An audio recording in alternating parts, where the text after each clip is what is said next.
Olá pessoal, bem-vindos ao nosso giro semanal sobre o mercado financeiro. Semana bem mais tranquila, refletindo ainda o turbilhão de emoções da semana passada. Aqui no Brasil, o grande destaque foi a ata da última reunião do Copom, que manteve o mesmo tom duro que já havia no comunicado. E a ata reforçou mais uma vez que se as expectativas de inflação continuarem subindo, o ciclo de alta da nossa taxa Selic vai ter que persistir por mais tempo. Isso fez com que o mercado já precificasse aí que para a reunião já de dezembro nós tenhamos uma alta ainda maior da nossa taxa básica de juros, uma alta de 0,75%. A ata do Copom também ressaltou mais uma vez a preocupação com a política fiscal do governo. E aliás, falando nisso, a polêmica, a novela do pacote de corte de gastos continua. Em mais uma semana de reuniões do governo federal, o ministro da Fazenda, Fernando Haddad, ainda não deu nenhuma informação concreta em relação ao pacote de corte de gastos, o que vem deixando o mercado aí cada vez mais apreensivo se de fato essa medida vai ser realizada de forma concreta e qual será o impacto desse corte de gastos para o controle das contas públicas. Pelo menos em relação às contas públicas, nós tivemos uma boa notícia. A dívida bruta, a relação da dívida pública entre o PIB, teve uma leve diminuída de 78,4% para 78,3% do PIB.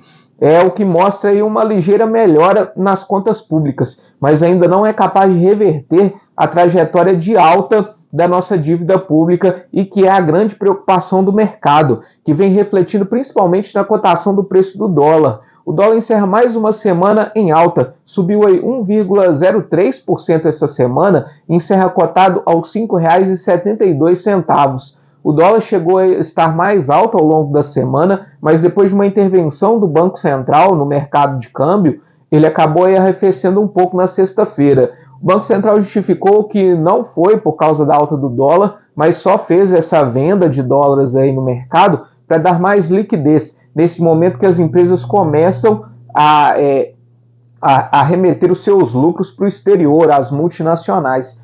Mas mesmo assim, essa intervenção do Banco Central acabou aí arrefecendo um pouco a cotação do dólar. Já o nosso Ibovespa fechou praticamente estável essa semana, em leve queda de 0,1%. Já nos Estados Unidos, nós tivemos a divulgação da inflação ao consumidor, medida pelo CPI, registrou alta de 0,2% e agora acumula nos últimos 12 meses alta de 2,4%, dentro daquilo que era esperado pelo mercado.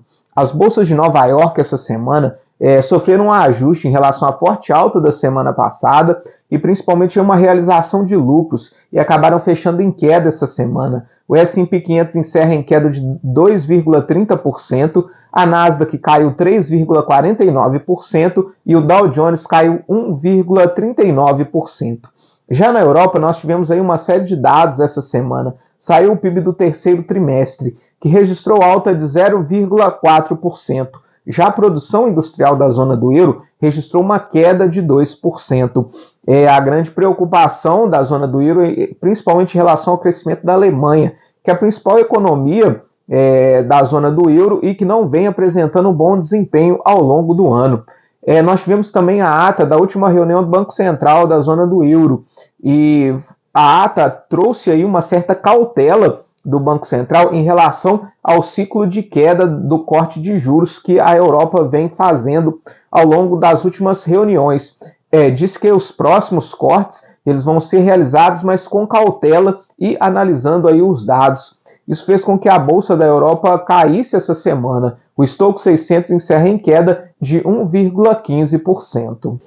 O mercado de commodities também fecha em queda essa semana. O barril Brent de petróleo caiu 3,83%, encerrando cotado aos $71,04. Já o minério de ferro encerra em queda de 2,11%, com a tonelada cotada aos $101,63.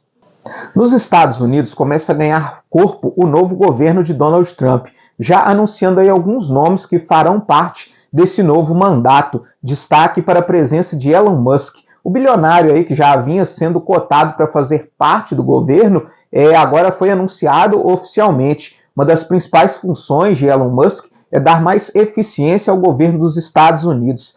chama a atenção principalmente a fala de Javier Milei. Javier Milei, presidente da Argentina, foi o primeiro chefe de Estado a se encontrar com Donald Trump, e ele disse que está exportando para os Estados Unidos e já está em conversa com Elon Musk para que sejam implementadas nos Estados Unidos medidas de corte de gastos semelhantes às que foram aplicadas na Argentina.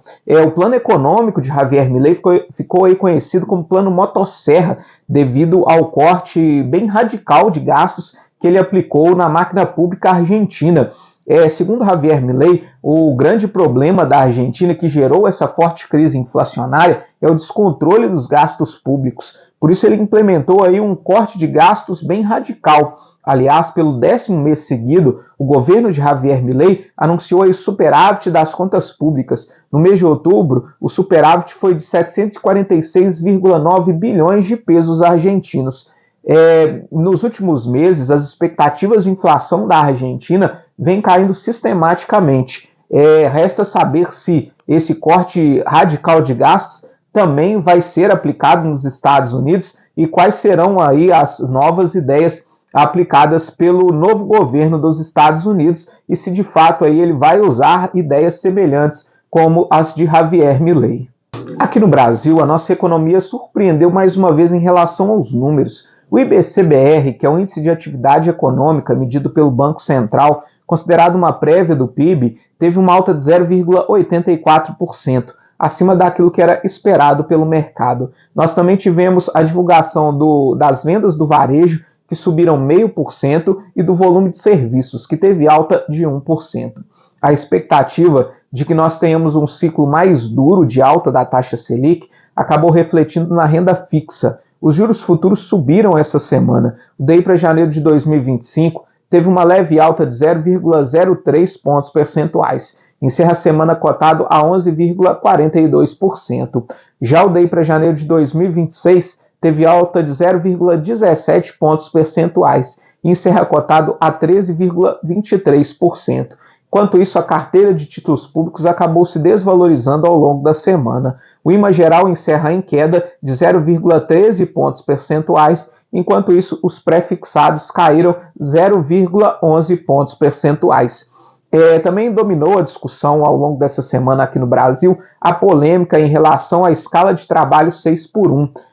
A deputada do PSOL, Érica Cocai, apresentou uma proposta de PEC, proposta de emenda à Constituição, que proíbe a escala 6x1 no Brasil e implementa como padrão a escala 4x3. A grande polêmica está em relação aos impactos econômicos disso, pois a proposta diminui aí os dias trabalhados, mas sem redução dos salários. Setores do empresariado e do comércio alegam que a mudança da escala aqui no Brasil pode trazer aí um grande impacto para a economia, diminuindo a produtividade e aumentando os custos de produção, o que refletiria diretamente na inflação. Por outro lado, a deputada defende que a escala 6x1 é extremamente exaustiva para o trabalhador. Mas mesmo assim a PEC não apresenta aí quais seriam os impactos econômicos dessa mudança na escala. A PEC também propõe como padrão a escala 4x3, onde se trabalham 4 dias e se folgam 3. Lembrando que essa escala de 4x3 só é adotada por padrão em 2 países, na Suíça e na Islândia. Para a semana que vem nós temos decisão de taxa de juros na China. Temos também a divulgação de índices de inflação em diversos países, entre eles Canadá, Reino Unido e Japão. Aqui no Brasil nós temos uma semana mais curta devido ao feriado na quarta-feira, que deve tirar um pouco aí da liquidez dos mercados, mas o mercado segue na expectativa pelo anúncio do pacote de corte de gastos por parte do governo federal. Muito obrigado e até a próxima semana.